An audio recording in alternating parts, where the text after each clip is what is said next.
Hello beautiful soul! Welcome back to my channel. This is May Chang Ami from Japan to Brand Capricorn. This reading is for you. Tingnan natin ang iyong May 17 to 23. Maraming salamat muna sa mga subscriber, new subscriber, cross-watcher. Sa mga bagong pasok dyan, welcome na welcome kayo sa bahay ni Ate Aimee. Salamat din sa nakataba ng puso niyo mga comments. Sa mga nagpa-personal reading, marami pong salamat sa mga nag-hypes ng aking video, sa mga nag-like, nag-comments yan. Nag-subscribe, mga new subscriber din. Sa mga nagpa-personal reading, marami pong salamat. God bless you all. Kung gusto niyo na energy niyo lang talaga, ang gusto niyo makuha natin, all the details para sa personal reading is in description below or puntahan niyo ako sa Facebook ko. Same lang din po ng pangalan dito, tsaka ng picture. Ingat kayo sa scam, sa mga nagpapanggap na ako. General reading tayo, Capricorn ha. Nangyayari or mangyayari pa lang. Use your own intuition, lawakan nyo inyong isipan. Ano man ang gender mo, ano man ang edad mo. Wala sa baraha. Ang kapalaran ng tao, kayo pa rin ang makapagpapabago nito. Gawin yung guide, yung mga warning, hindi yung negative.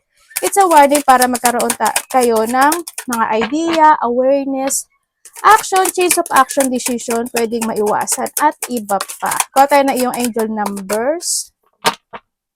For this week, meron kang 111. Uy, mukhang may beginning sa'yo.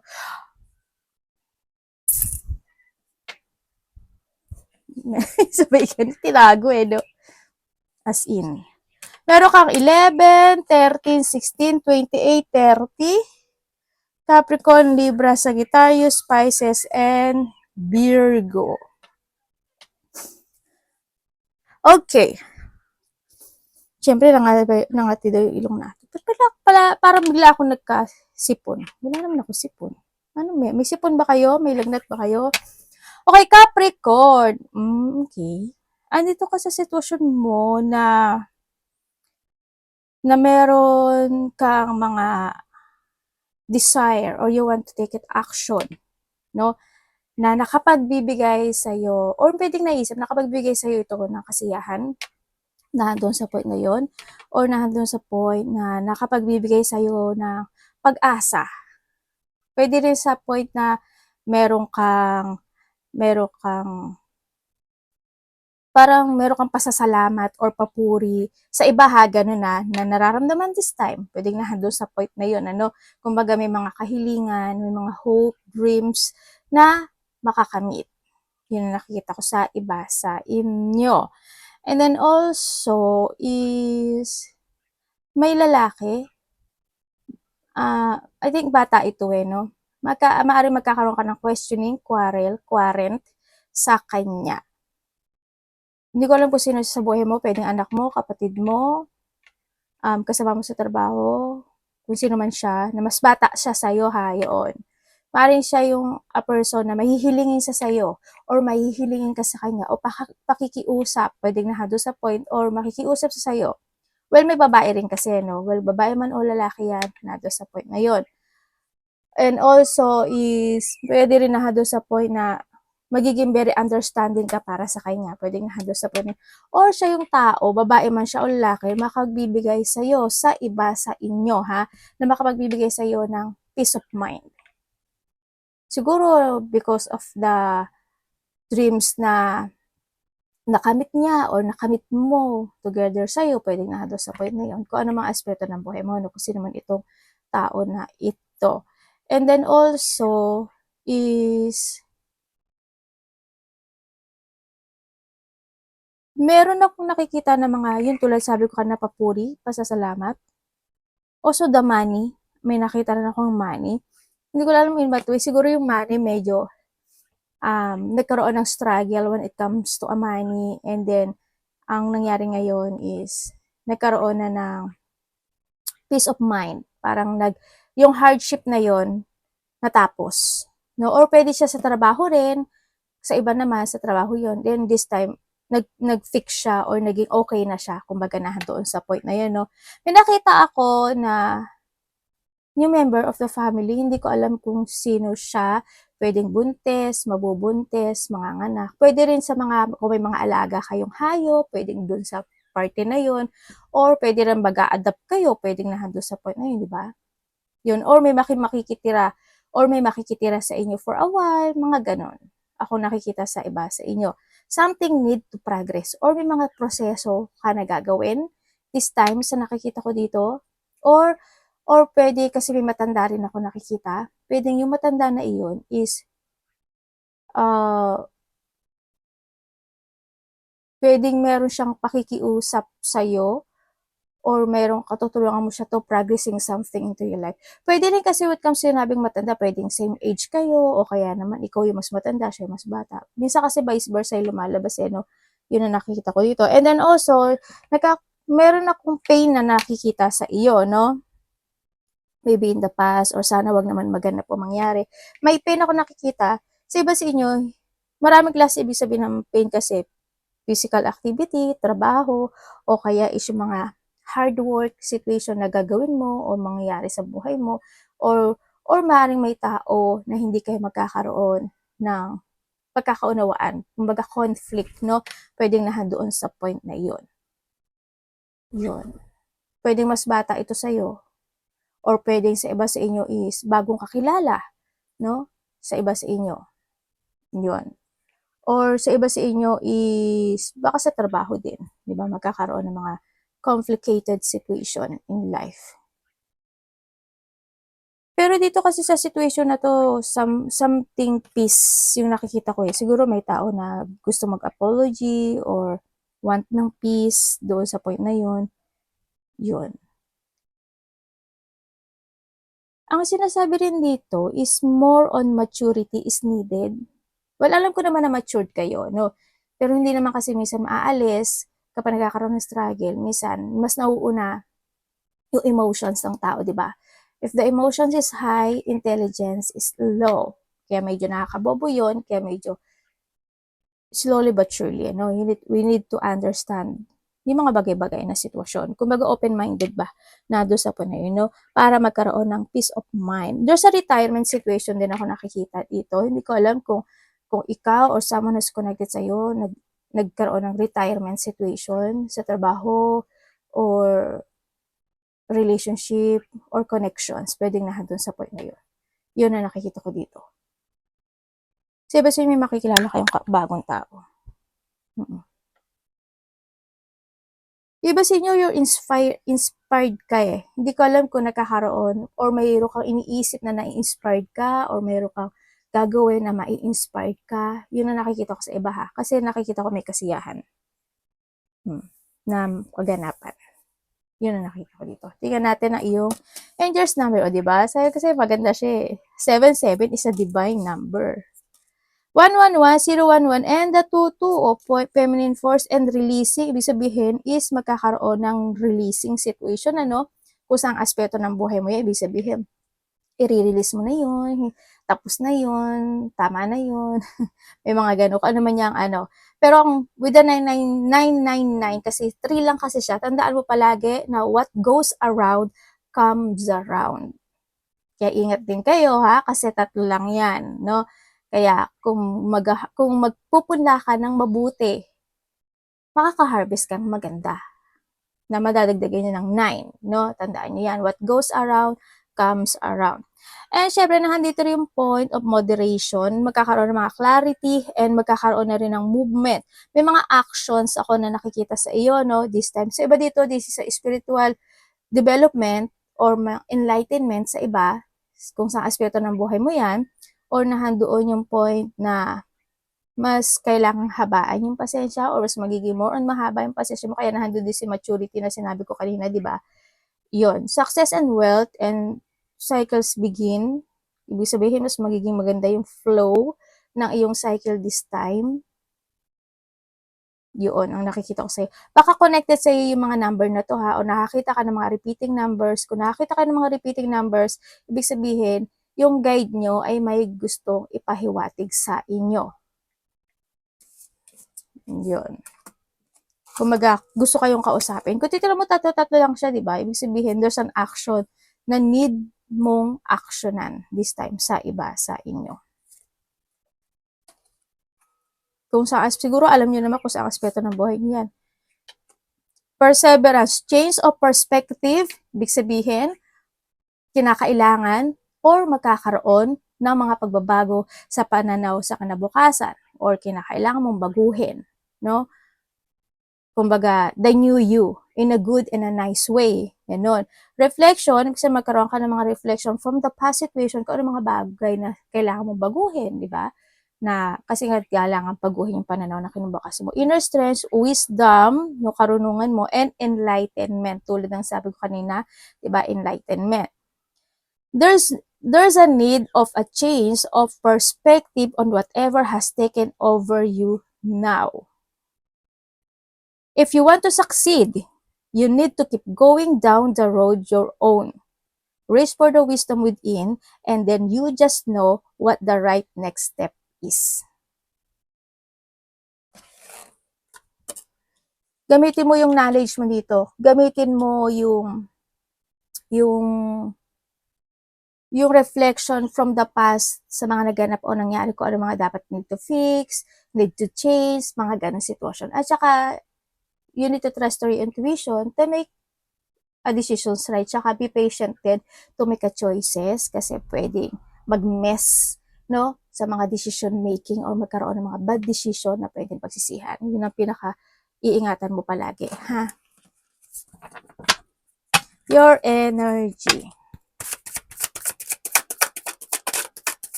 Okay, when it comes sa iyong energy, ang nakikita ko sa iyong energy dito is may mga excitement situation, no? Ka na mararamdaman, pwedeng sa isang babae, o kasi we have the family din, or sa isang family related, or sa isang taong mas bata sa iyo. Pwedeng mga ganun na. Merong ikakagulat, ikakashock, o ikabibigla ka na sitwasyon. Pwedeng related ito sa trabaho mo, sa isang babae, o sa iba is mas bata sa'yo, or family. No? Pwede rin ito is connected sa kaperahan. Or yung mga bahay, lupa, mga yaman ate. Kung saan man yan, basta nandun yung point na yon. Ang nakita ko sa yung energy is nandun yung point of hindi kasi siya stable. Hindi ko alam in what ways. Baka kasi yung iba sa inyo, ikaw or someone who's connected sa iyo is may sakit. May sakit, may nararamdamang sakit, pain, tulad ng sabi ko kanina, di ba, may pain, pero pinipilit na maging matatag. Kumbaga doon sa point na kung halimbawa, inaantok ka, pipilitin mong gumising kahit inaantok ka kasi may pasok ka. Alam mo yung parang ganun sitwasyon. Yun. Nandun yung point na yun. Sana wala kayong sakit or sa party ng family mo walang sakit. Kung meron man is kailangan nyo na agapan din yan, no? Sa iba sa inyo. Kung may mga nararamdaman na kayo. Tingnan natin. Pwede kasi na parang nagsa-cycle yung sa iyo Ganun. Tingnan natin ang iyong parating kay Capricorn. O kaya nandun yung point na you feeling burden sa iba sa inyo, hindi ko alam in what way. Baka na may mga burden situation ka nararamdaman this time. Ganun. Basta hindi siya stable. Parating kay Capricorn.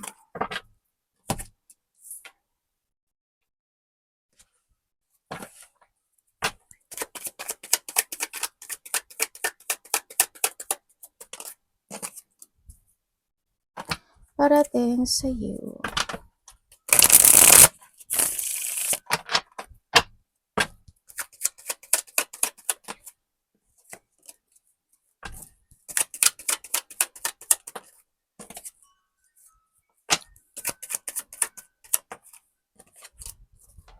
Okay.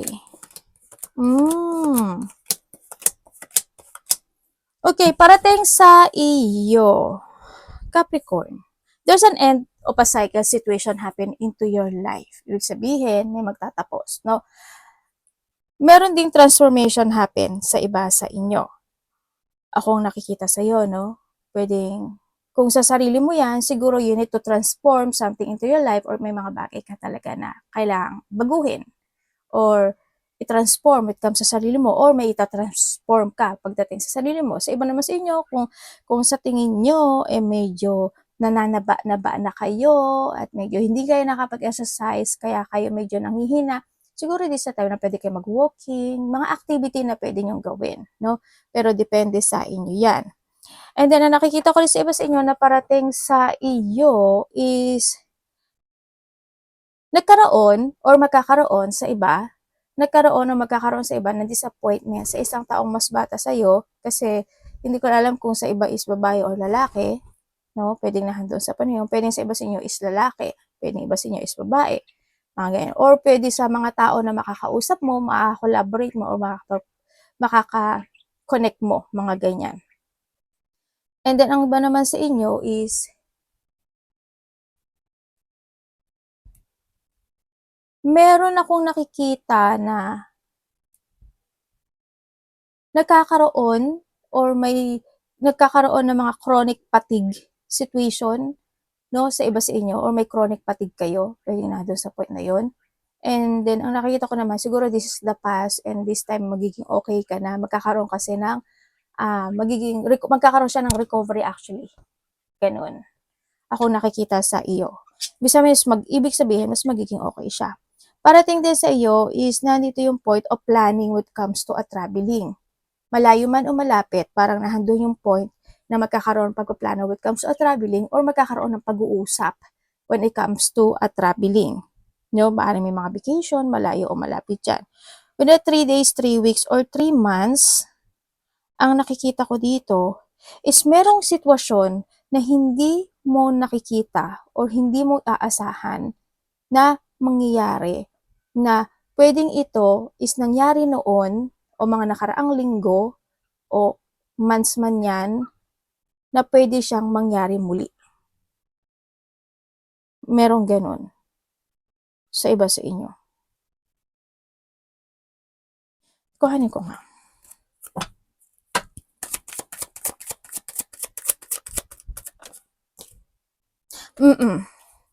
Ibig sabihin, struggle to.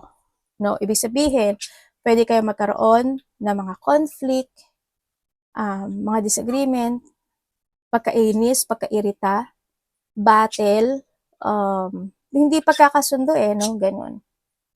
Pwedeng may taong magtataas ng ego, pwedeng ikaw or someone who's connected sa'yo. Di ba sabi ko rin kanina may struggle ka?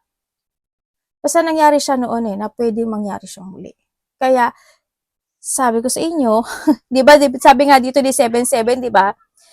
Change of perspective, di ba? Oh. Ibig sabihin, babaguhin nyo, may babaguhin kayo sa sarili nyo. Yung pananaw nyo sa kinabukasan nyo. Kasi pwede yun yung makapag-mess sa buhay nyo. Diba? Kaya sinasabi rin dito na slowly but surely. Well, nasa sa inyo yun, no? And then, ang nakikita ko sa'yo dito is may paglipat. Maraming klase ibig sabihin ng paglipat. Paglipat ng bahay, ng lugar, ng place, or for a while, or pang-umaga, pang-tanghalik, pang-gabi, pwedeng ganun sa point, or basta may paglipat o may ililipat ka, or may tao related to a family, may paglipat o lilipat. Parang ganun. No? Yun ang nakikita ko sa iba sa inyo. Yun ang nakita kong parating sa'yo. Alam mo, may babae akong nakikita.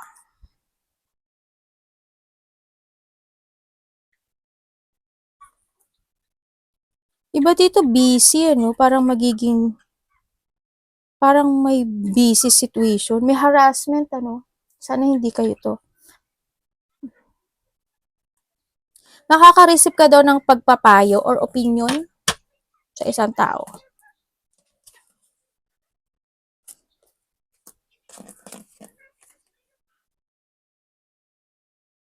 Tingnan natin ang dapat mong iwasan. Dapat po iwasan ni Capricorn. Yung iba sa inyo, nagkakaroon ng pag-uusap related sa sa territorial. Tapos may nakita rin ako na separation. May nakita rin ako na conflict when it comes to family man yan o kasama sa trabaho. Tapos nandun din yung point na paghihigpit. Parang may tao akong nakikita na ang higpit-higpit niya. Sana hindi ikaw yun pero may nakikita akong tao na ang higpit-higpit niya, na pwedeng sa iba dito kasi mahigpit siya, pwedeng sa iba dito is medyo mapagmataas, pwedeng nado sa point na yun, na kala mong sino. Sana wag kayo yun, ha? May ganun ako nakikita. Dapat iwasan. Sabi nga dito, di ba, what goes around comes around. Bahala kayo. Bagay. Babalik naman din yan. Ingat na lang kayo, ha? Tsaka wag na lang di kayo makisaw-saw sa mga ganun. O kaya wag naman ikaw yung maging founder. Dapat mong iwasan. Okay, dapat mong iwasan. Finish the unfinished situation, ano? Ibig sabihin, kung may mga bagay o sitwasyon, ay may lalaki yun. Dapat mo iwasan dalawang lalaki. Hindi ko alam sino sa buhay mo to. Pwedeng your boss, pwedeng manager mo, pwedeng kapatid mo, pwedeng kasamaan mo sa trabaho, or a person na nakakausap mo, ganyan. No? Or makakausap mo. Pwedeng na sa point. Basta may lalaki, dalawa, isa or dalawa, ako nakikita, mag-ingat ka sa kanila. Yan. And then, ang nakikita ko rin dito is, iwasan mo yung hindi mo gamitin yung hindi ka maging aware sa feelings ng ibang tao. Kaya, alam ko naman na aware kayo sa feelings ng ibang tao. Pero kasi sometimes, iba, may mga times na pwedeng ma-uncontrol kayo.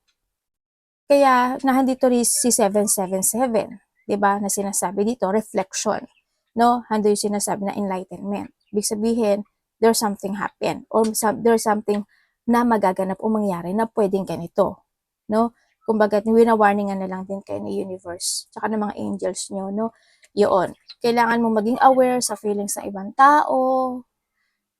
And then also is, syempre sa feelings mo din. Kumbaga, use your feelings in a good and a nice way. Kumbaga, nandun yung point of gamitin mo talaga yung intelligence mo. No? And then, syempre, is iwasan mo yung being an immatured person o kaya mga taong immatured. No? Yun na nakikita ko dito. Iwasan mo rin yung mga tao na babackstabin ka, lolokohin ka, lilinlangin ka, ibebetray ka, or kung ikaw ito is huwag mong gawin. Kasi what goes around comes around. Iwasan mo rin yung mga taong controller, mapagsita, masungit, lalaki ka man o babae, or maybe this is you. Iwasan mo yon, no? Yung magdikta, no? Kung kala mong sinong magdikta, kala mong boss, o kala mo namang matalino, kala mo naman na siya na yung may alam ng lahat, no? Huwag niyong gagawin yon, or kung may mga taong ganon, give your advice na lang, ano, or wag ka makisawsaw sa mga ganon. Yun na nakikita ko dito, ha. Pero nasa inyo pa rin yan, sa iba sa inyo. Basta ano lang, gamitin mo yung intelligence mo. Tingnan natin. Finish the unfinished. Your love, kapatid, anak, magulang, karelasyon, kaibigan, pamilya, Capricorn in love. Bilis naman. Ang bilis naman. Ang bilis naman. Ang bilis na mag-lag. Okay, when it comes sa yung love. Kamusta naman po yung love ni Capricorn?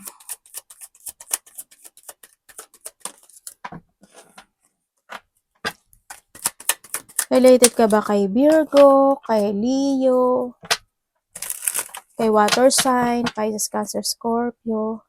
Okay, when it comes sa love, kung single ka, ganun. Kung single ka, pwedeng iba sa inyo is biglaan mo itong makikilala sa isang events or may mga celebration parties sa mataong lugar. Pwedeng sa iba ganun. Or may mga tao. Yun. Or pwedeng nakakausap mo na siya, hindi mo lang alam na may gusto pala siya sa'yo, 'di ba? Or may crush. Kumbaga nandito ka sa point na napag-uusapan ka. Baka magulat ka na lang one time, 'di ba? Sa iba dito ano 'to eh, may gustong bumalik. Mm. Sa mga nagkahiwalay diyan, itong tao na 'to is gusto niya ng getting together. Yun ang nakita ko dito. Nandun siya sa point na nagkaroon ng third party, pero ngayon parang na-realize niya na super pain yung naganap o nangyari. Then nagkaroon siya ng reminiscing from the past when come in this connection. Oo, nandun siya sa point na pagtalikod na naganap o nangyari. Pero gusto niya kasi ngayon ng getting together at new beginning pagdating sa'yo. Parang nandun yung point na nagkaroon siya ng realization in life na iba ka sa lahat, na ikaw ay nagbigay ng suporta sa kanya, inintindi mo siya, you give your love and support pagdating sa kanya. Doon niya napagtanto, o 'di ba? Nasa huli talaga ang pagsisisi kumbaga, no? Andun yung point na yon. And then kung kayo is may third party relationship naman, oo, meron, no? Kasi dito sa relationship na 'to, ang nakikita ko kasing point sa may mga third party, if you want me, sundin mo ko, follow me. Hindi ko alam kung ikaw ito or siya, nandun sa point na yun. Umayon ka sa'kin. Ay, ayoko ng ganito. Sabay ganun. Sabay ganun eh, no? Yan ang nakikita ko dito. Kumbaga, ang sinasabi rin kasi ng isa dito na ang daming satsat ng isa. Hindi ko alam kung sino sa inyo, but meron ako nakikita na ang dami niyang satsat, ang dami niyang sinasabi, na pwedeng iyon yung kinaiinis niya, na pwedeng iyon yung heartbroken niya kasi ang dami-dami mong sinasabi or vice versa, no? Yun. Kaya rin na, doon yung point na disappoint at talagang nakita niya siguro sa iba yung different mo doon sa pagiging ganun mo, nakita niya sa iba. Yun ang nakita ko sa kanya. Or vice versa to ha. Kung wala naman kayong third party relationship, kasi syempre may pupo dito, di ba? Nagpuna si ate. Kung wala naman third party relationship, nahandun yung point of love, no? Handun yung point of happiness and fulfillment when it comes to each other. Handun yung suporta na nangyayari o nagaganap. Love and support. Handun din yung point na may mga celebration, hindi ko alam kung ano meron sa inyo celebration this time. Mansari, recognition, wedding, birthday, kung ano man yan, pero handun yung celebration. Pero may mga time daw na darating yung point na pwedeng magkaroon kayo ng hindi pagkakaintindihan.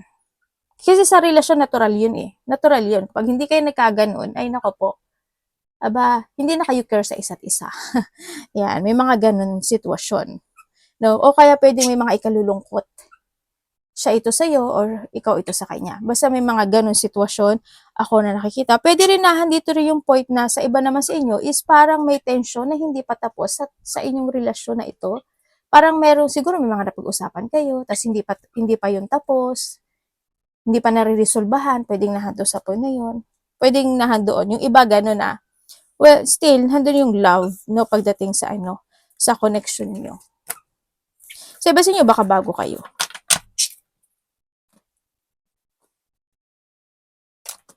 Alam mo, may victory and success ka. Capricorn. As in. Pero may mga unexpected, dadagdagan ko ha, may mga unexpected flow of emotions happen. Pwede may mga time na sumakit yung ulo mo, yung paa mo, yung batok, likod, balikat, balakang, tapos baka nga may mga pain ako nakikita eh. Ano ba nakita ko? Kasi sabi rin doon may shocking, either shocking revelation or shocking situation. Parang may nakita akong ganun na ano ko na na naligpit ko na. Ano ba yan, ate? Tapos meron din ako nakikita na para may magchichill-chill. Para may mga happy gathering. Mga tulad na sabi ko na, di ba, may mga celebration situation, di ba? May mga ganun. Or also, success and prosperity is coming sa'yo. ay darating sa'yo. Yan, congrats. Your money. Money ang trabaho to ah.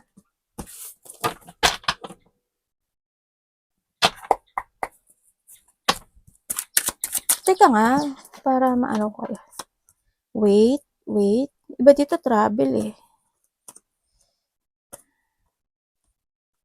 Ay, nalikpit ko na nga, ate. Wala na, naano ko siya, napagpatong ko siya. Tingnan natin. May yahabol sana ako ng message.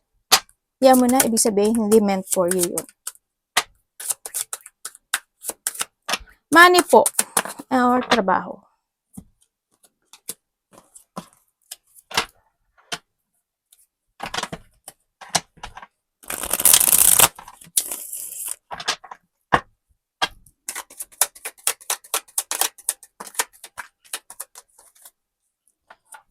Hoy, i-reverse nyo to ha. Baka naman, ay devil oh. Haha. Naloko na. Okay.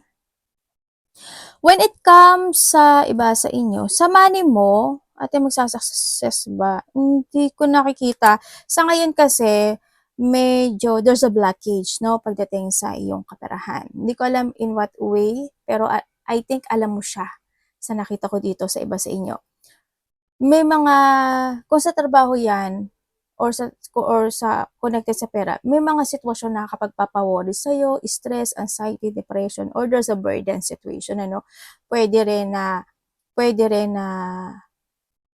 dun ka sa point na pwede kasi kayo magkaroon ng mga bad decision no, when it comes na connected ang trabaho mo or yung money mo. Yun ang sabi dito. So, iba dito is you are feeling trapped in a situation, pwedeng sa trabaho mo, medyo natatrap ka, o kaya naman sa trabaho mo, medyo may controller situation, o kaya may mga nagsisinungaling, mga makasarili at sakim, pwedeng nahando sa point na yun, or sa pera merong kang sitwasyon sa iba ha, na nakapagpapahatak pa sa'yo. Parang may nangyari talaga siya with the 7-7, na isa yun na nakapag-stagnant sa'yo. Siguro naiisip mo pa yun, mga ganang sitwasyon. Parang nahata ka ng nakaraan. Yun. But still, within the 1 day, 1 week, or 1 month, ang nakita ko dito, there's a victory and success happening to your life. Meron. Or sa iba sa inyo, you have an idea na ipupursue, there's a project, creation, or may mga idea ka na ipupursue, maybe yun yung makakatulong daw sa iyo. Kumbaga, andun yung point na sa iba is there's a new journey happen into your life when it comes sa pera or trabaho man yan. Pwede iba siya, may bagong trabaho, may mga bagong idea, may mga bagong actions, mga ganun. Or you need, no? Or you need, kailangan mong i-let go o i-cut yung mga bagay na hindi makakatulong sa iyo. Yun ang sinasabi dito. May overwhelming situation na ako nakikita sa iba sa inyo. Kaya ingat na lang din kayo ha. Kaya kasi pwede may mga overwhelming situation na ikatrap mo. Or yun yung magiging situation of stuck mo. Yun na nakita ko dito. Kaya ingat, basta mag-ingat kayo kung makikipag-usap ka related sa money, ganyan, mas maging matalino ka or isipin mo kung tama ba or hindi ba tama. Yung, kumbaga, ano yung advantage and disadvantage. No? Yan. Yun nakita ko dito sa iyo. Kung ano man yan, iba-iba kasi kayo ng, ng energy, iba-iba kayo ng pwedeng mangyari sa pera nyo. Pero, gamitin nyo yung intellect nyo. Yun. Mag-ingat ka na lang sa mga taong sinungaling. Wag naman sana ikaw ito, di ba? Yan, yung mga pwede mag-betray sa'yo, nakawan ka, yan, magsinungaling. Yun. Pwede rin company rin to ha sa inyo. Arigato namaste, God bless.